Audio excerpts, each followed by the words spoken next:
The Locked On Podcast Network presents the NFL Big 3 in 30. The three biggest stories in the NFL from our local experts at the Locked On Podcast Network.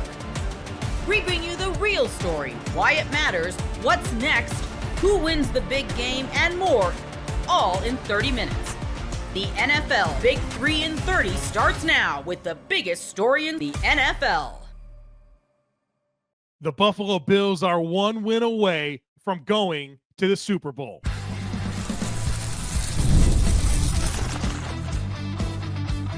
You are Locked On Bills, your daily Buffalo Bills podcast. Happy Victory Monday to you. The Buffalo Bills defeated the Baltimore Ravens 27-25 and are headed to the AFC Championship game. Folks, that was an absolute dogfight.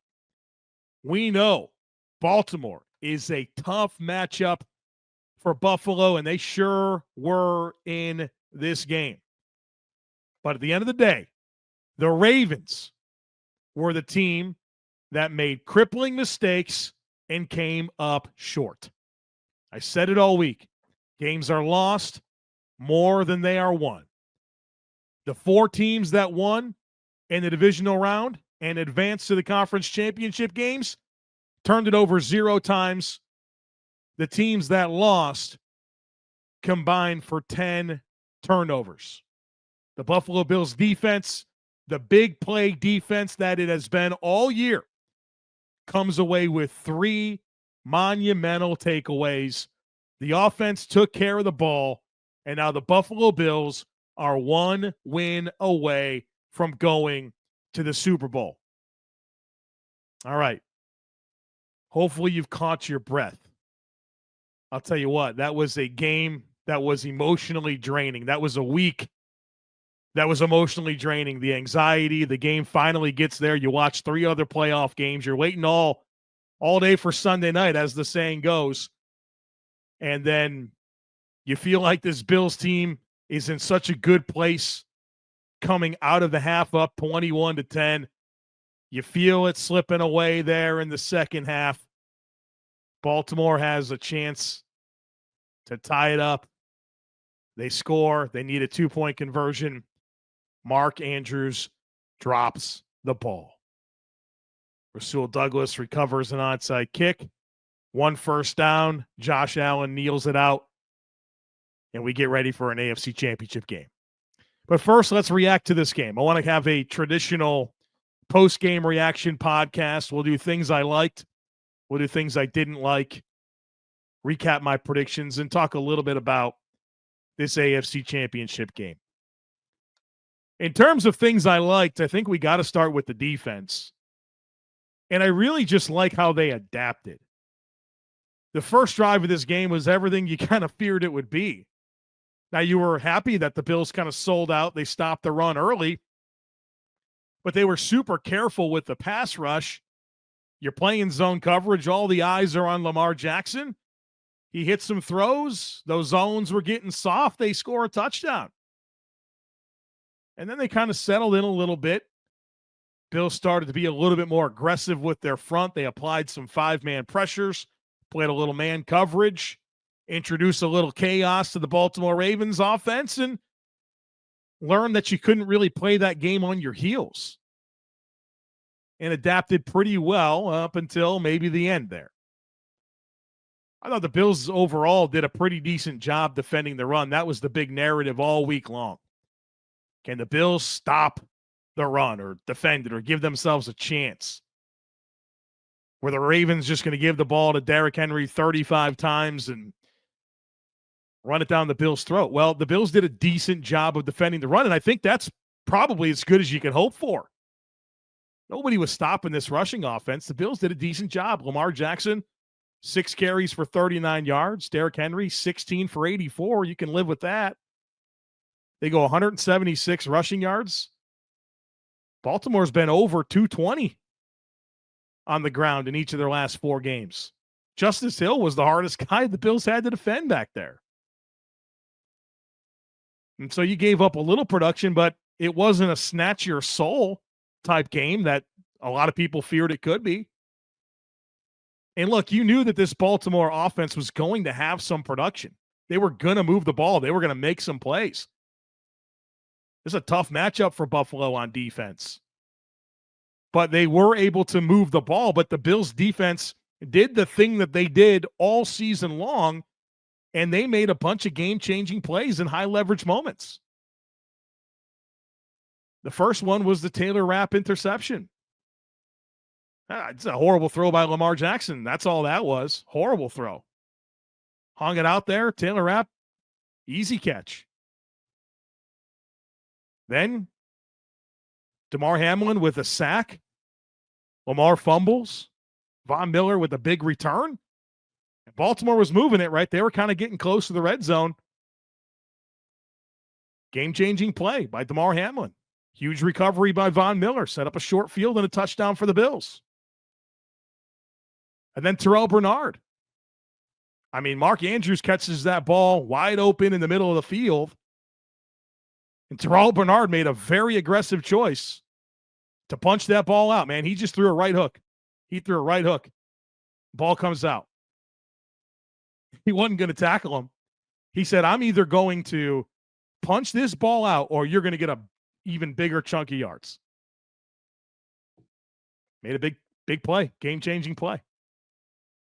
Then you wind up stopping, and I'll use air quotes, stopping two-point conversions. You did stop the first one. Second one, I mean, you're out leveraged. They throw the ball right to Mark Andrews. The dude's got to make the play. He didn't make it. I don't feel sorry for him. I mean, the Bills have been on the other side of that play so many times, right, where you're the team that makes a crippling mistake. Make the play. You couldn't make the play. But the Bills did find some negative plays on defense. Damar Hamlin with a couple tackles for loss, including that sack. Greg Rousseau, tackle for loss and a sack. Dorian Williams with a tackle for loss. And both of those tackles for loss came up in that second quarter red zone goal line drive. And Oliver with a tackle for loss. He felt like he was pretty active in this game. But I want to go back to that. When the Bills bowed up on defense in the red zone there in the second quarter, before the Bills scored right ahead of the half, I mean, Baltimore got it down there, 1st and goal from the 2. Whatever receiver it was, I think Bateman gets behind Damar Hamlin, who's the middle of the field defender. It probably should have been an interception, but they get behind him. The one thing you can't do there is a deep middle defender. 1st and goal from the 2. Baltimore settles for a 26-yard field goal from the 8. And on that series, you had the Rousseau sack, and then you had the, I guess, Dorian Williams / Matt Milano tackle for loss. That goal line stand and the 2 takeaways that this defense had in the first half put the Bills in a really good spot going into halftime. And I'll say this, look, you've heard throughout the course of the week and even after the game, Bills coaches and players talking about some of the narratives out there about, you know, look, are they too small? Do they have enough talent on defense, et cetera, et cetera?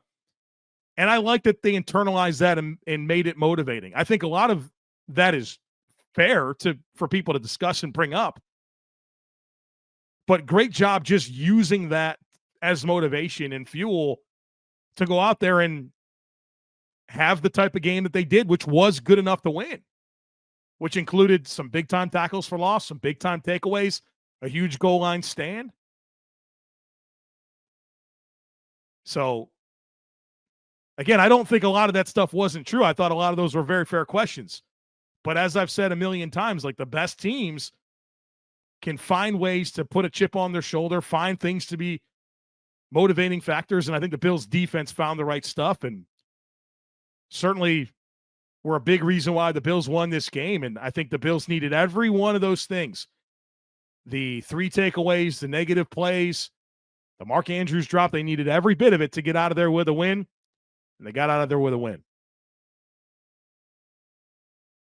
From the first whistle to the final drive, FanDuel makes the NFL playoffs even more exciting. Right now, new customers can bet $5 and get $300 in bonus bets if you win that first bet. That's $300 to to keep the action going. The FanDuel app is easy to navigate, and the variety of bets keeps every game exciting. Plus, when you win, you get paid instantly. No waiting around for your winnings.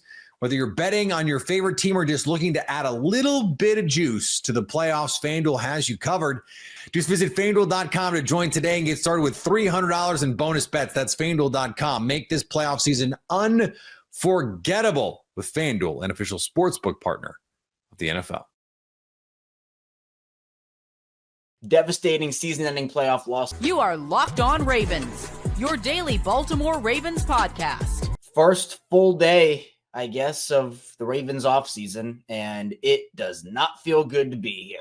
Ravens lose 27-25 to the Bills in the divisional round in pretty devastating fashion, I would say. Seemed like they got off to a fast start, and then they were out of it, and then they were back in it, and then, of course, they were out of it at the end. And we're going to talk about everything here today. Lamar Jackson, after the game, he sounded off and also got real on Mark Andrews. We'll get into all of that in the first part of the show, and then we'll also dive into some of the other comments Ravens players had to say. We'll talk about if the Ravens will ever get over the hump in the second part of the show and kind of the narrative surrounding Lamar Jackson. And this is coming out on Monday morning, so I haven't even heard any of the national media points on it yet, but we will talk about what we've heard so far on social media. Then finally, we'll talk about what went wrong with the Bills, talk a little offseason, although not too much offseason. We'll get into that as the week and obviously the weeks go on here on the show. I do want to start with this, though, and I'll talk a little bit more about it in the final part of the show. It's a tough way to end the year. You know, I'm devastated. I'm sure everyone listening is devastated. Well, maybe if you're a Bills fan or someone else who's not a Ravens fan listening, maybe you're not. But all Baltimore is devastated right now. But this was a really fun season for me in particular, and I hope a lot of other people had a lot of fun this year watching this Ravens team. Obviously, doesn't really mean a lot when they don't go far and don't make to the AFC Championship or the Super Bowl, but just for me personally, growing this show professionally and just personally for the show as well, I hit a lot of goals this year. That doesn't happen without the support of everybody in audio form and in video form and all over the place. So thank you for all that support. And again, we're not going anywhere here on Locked On Ravens. We're 5 days a week, even in the off season. So be sure to join that ride or continue on that journey with me as we talk Ravens and try to figure out how this team can get over the hump. But Lamar Jackson, he sounded off after the game, and obviously Lamar was upset. He was mad. He was angry, and you wouldn't guess anything other than that because Lamar is a competitor. He wants to win, and,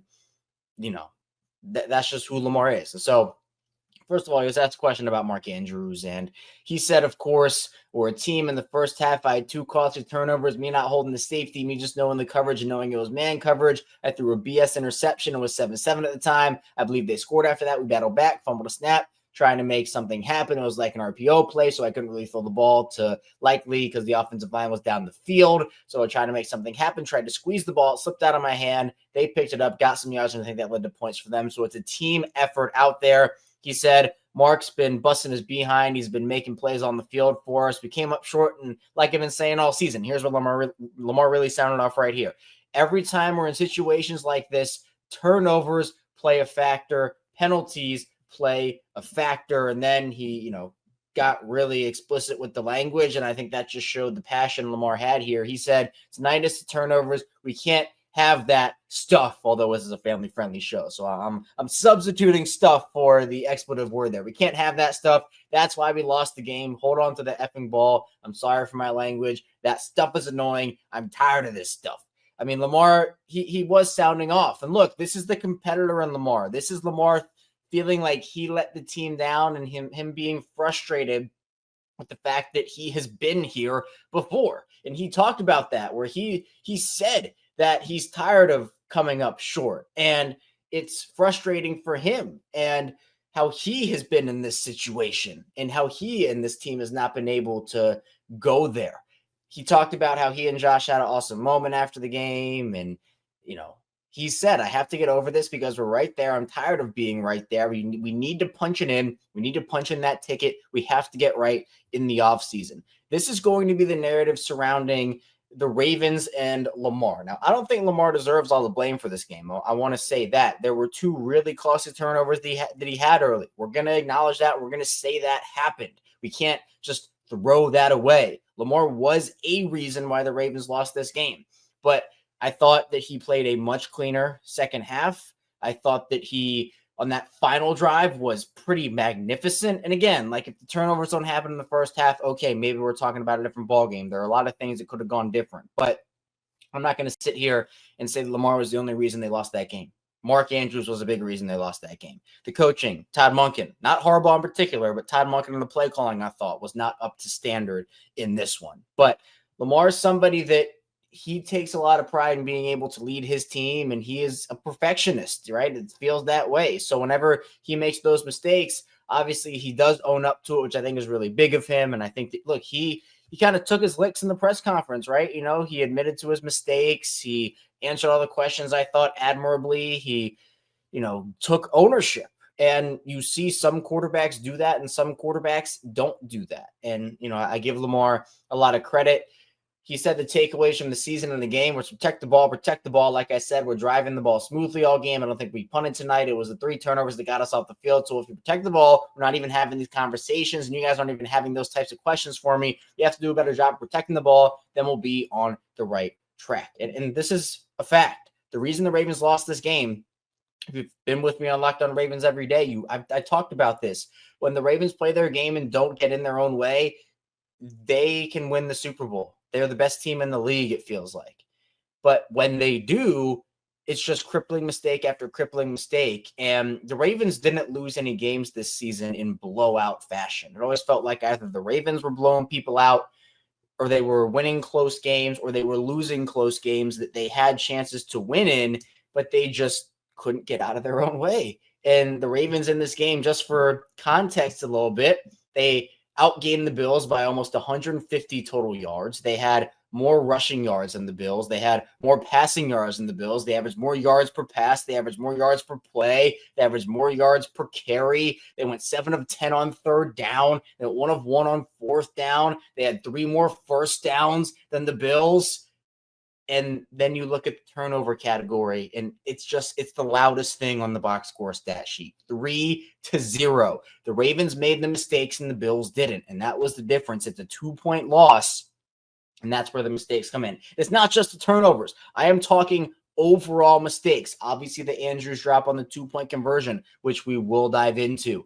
The 2-point call the first time, I thought, was a really bad call from Todd Monken. I don't really disagree with the second call. It worked. I mean, Rashad Bateman said a nice, it was a rub route essentially, and Mark was able to get open and to throw. There's been a lot of controversy on the throw. I don't think it was a bad throw. I mean, was it a tad low? I don't even think so. I thought it was a fine throw. I just don't think Mark was able to secure it. I see a lot of people blaming Lamar for the throw, and I'm like, he hit him in the chest, stomach area. I don't really know what else you want from Lamar in that situation. That is on Mark, in my opinion. But Lamar also talked a little bit about Mark after the first question. He was asked if he talked to Mark after the game. He said, yes, I talked to Mark on the sideline, but I'm just as hurt as Mark. It's not his fault. All of us played a factor in the game. It's a team effort. We're not going to put that on Mark because he's been battling all season. He's been doing all the great things he's been doing all season. It doesn't always go our way. We want it to, but at the moment in time, it's not going our way. We need to figure it out. And that was kind of the message from the entire team. John Harbaugh, Isaiah Likely, everybody was talking about how they're not going to put it on Mark. And Mark, put his heart out there on the line for the team this season and recovered from, this is me talking here. He recovered from a very rough early season stretch and played great football up until this game. He was a huge reason the Ravens lost. There are going to be conversations about his future, and we'll kind of get into that a little bit in the second part of the show here. But it is not all on Mark, right? You can say, is Mark the most to blame, or is Lamar the most to blame, or is Monken the most to blame, or is whatever is the most. There are differing opinions on that. But this is a team game, like Lamar said, like Harbaugh said. And it's difficult because trying to process this loss, it'd be easier if it wasn't the same old Ravens. If you caught the live show after the game and there were a lot more raw emotions in that from me, obviously this is coming out a couple hours after the game. Well, more like 8 hours after the game ended. It's taken a little time for me to process, but we're getting there, right? And again, the emotions are super high for everybody here, but the Ravens, this is their reputation. They're a good regular season team, and they falter in the playoffs when it matters. That has been the John Harbaugh, Lamar Jackson pairing narrative. And they can't do anything about that until a year from now.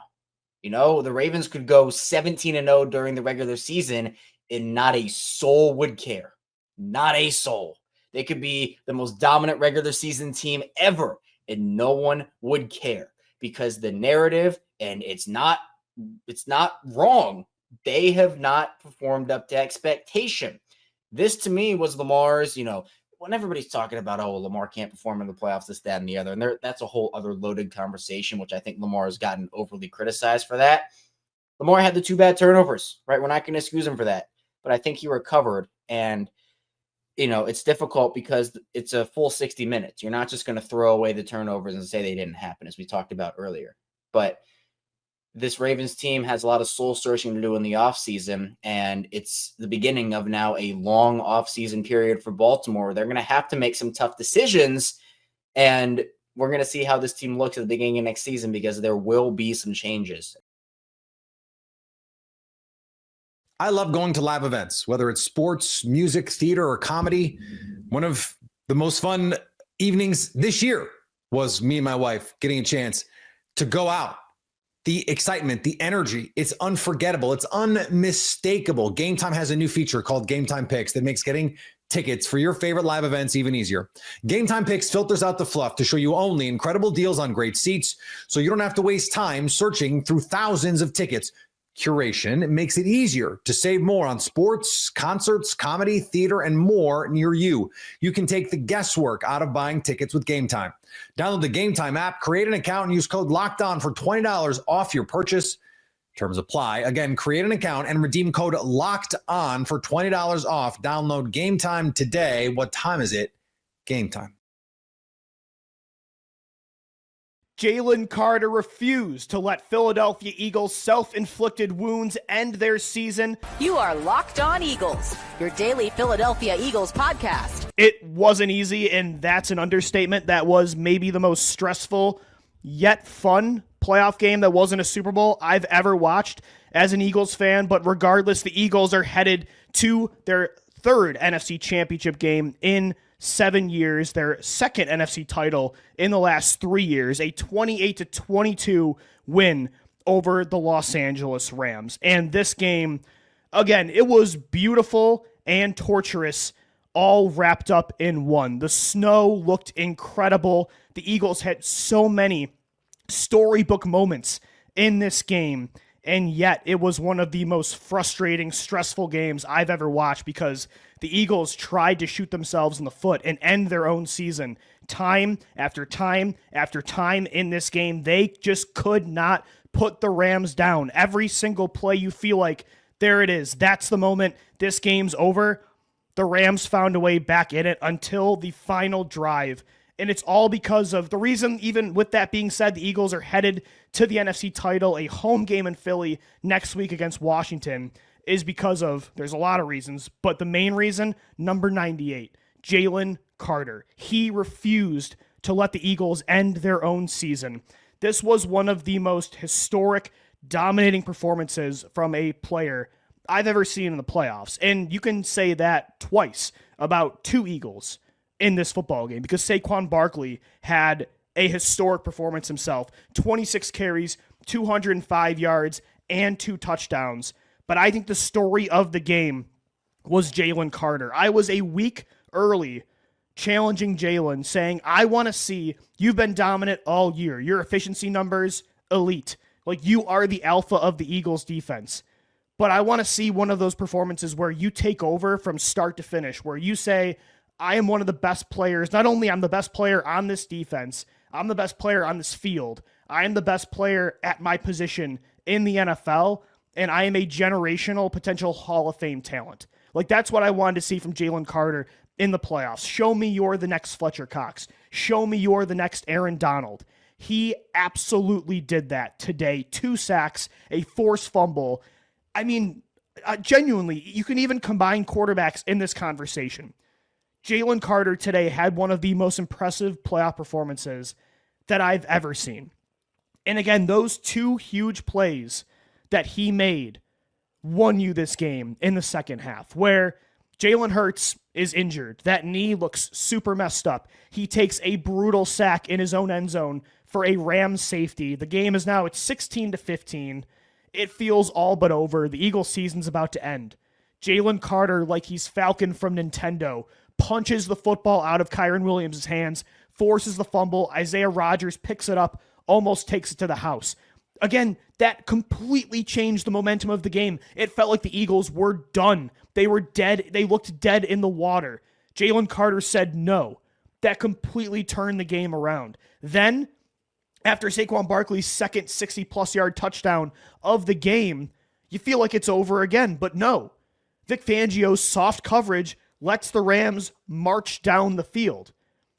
They score. The Eagles have a quick 3-and-out, a terrible play call from Kellen Moore in second down where he dials up a passing play. Jalen takes another bad sack because he can't move. Here come the Rams. 2 missed extra points from Jake Elliott. Give LA an opportunity to go win the game with a little over 2 minutes to go. They march all the way down yet again to the Eagles inside the 20. Jalen Carter, a massive sack on third down, makes it 4th and long. Turnover the very next play. I mean, this was just unbelievable from Jalen Carter. And you shouldn't be surprised because he is one of the best players in the NFL. But this, like in year 2, to have this kind of legendary clutch performance in such a massive spot to give your team a home NFC championship was unbelievable. But it wasn't just him. This is why you draft players from the best college defense of all time. Nolan Smith with a huge strip sack of his own in the second half. Moro Ijoma, a huge sack. His first career sack in the second half comes in a massive moment. That defensive line took over when it mattered most. But it really was like Jalen Carter and Saquon Barkley. Those are the 2 heroes of this football game. It was, I mean, I don't even know what to say. I mean, you guys can hear my voice. I'm completely shot. Outside of Super Bowl 52 and Super Bowl 57, I don't know if there's a game that rivals this kind of stress watching this football team. And yet it was so beautiful. The game looked incredible. The snow's coming down. There's so many good things you can take from this. Jalen Carter and Nolan Smith refusing to let you die. A young defense that suffers injuries to Nakobe Dean last week. Quinyon Mitchell leaves the game with a shoulder injury in the first quarter. You're down to backups, and your quarterback gets hurt. Everything's going wrong. You are shooting yourself in the foot. Your kicker is missing. Your coaches are not on their A game, and yet you still overcome and win that game. Like Jalen Hurts shows off his toughness. He's basically on one leg. He makes a huge play on 4th and 4 in a big spot in the second half, converting the first down to A.J. Brown. Like this, you can feel so great about this team from this win, and yet you could feel very nervous at the same time because the only reason the Rams were in this, and props to Matt Stafford, Sean McVay, Jared Verse wrecked this football game. The Rams defensive line, they won this matchup against the Eagles offensive line. I thought the Rams in the trenches, everybody called them small and soft all week long, and Jared Verse was getting a lot of flack for going after Eagles fans, as he should have. But those guys rose to the occasion. Like the Rams were good. I want to give them credit. But even with that being said, the Eagles should have won by a lot more than 6 points.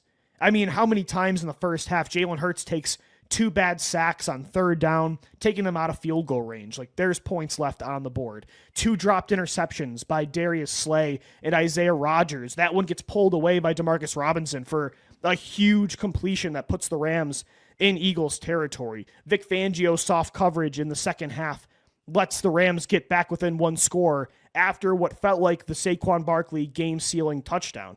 Kellen Moore just going pass heavy in a blizzard with an injured quarterback and a running back who's having a generational performance. I mean, drops from A.J. Brown, which would have set up a play on the 1-yard line over the middle. I mean, just an uncharacteristic game from number 11. There were so many things that the Eagles did today to try to end their own season, and that can make you feel a little bit weary about next week against Washington, but you normally don't see them be that self-destructive, and that's why I think actually this game, you should take it as a plus, as a positive, that even with all of that happening, and your quarterback's hurt, and you're in a blizzard, you still found a way to win this game and get an NFC title game at the Link next week.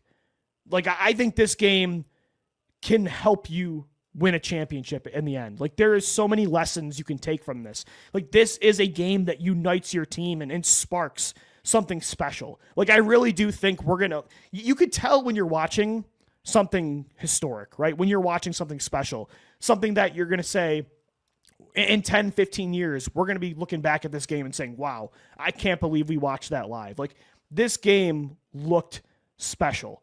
And I've never had more. It's such a confusing game. I've never had more fun watching football like today, and yet I've never been more stressed. If you remove the 2 Super Bowls that I've watched with the Eagles as a coherent fan and analyst.